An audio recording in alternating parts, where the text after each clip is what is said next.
नमस्कार मंडळी, श्री स्वामी समर्थ. आज आपण गव्हाच्या पांढऱ्या शुभ्र कुरवडी बनवण्यासाठी गहू स्वच्छ धुवून पाणी घालून भिजण्यासाठी ठेवून दिलं. रोज सकाळी गहू स्वच्छ धुवून घ्यायचा आहे, त्यामुळे गव्हाचा वास येणार नाही बरं का. इथे मी 5 दिवस गहू भिजवून घेतलेले आहेत आणि जाडसर असं मिक्सरला बारीक करून घेतलं. एका पातेल्यावरती गव्हाची चाळण ठेवून दिली आणि चीक गाळून घेतलेला आहे. राहिलेला जो गव्हाचा चोथा आहे तो पुन्हा पाणी टाकून चोथा पिळून घेतला बरं का. व गव्हाचा चीक एका पातेल्याला कपडा बांधून चीक गाळून घेतलेला आहे. गाळलेला चिकात चोथा पडणार नाही बरं का. गाळलेला चीक एका डब्यामध्ये भरून झाकण लावून रात्रभरासाठी ठेवून दिला.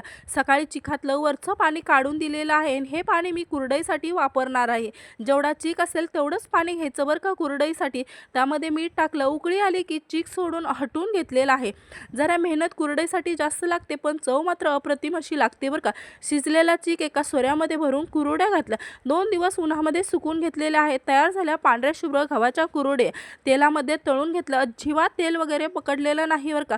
गव्हाची कुरवडी ही रेसिपी आवडली असेल सर्वांनी लाईक, शेअर आणि सबस्क्राईब करायला विसरू नका. धन्यवाद.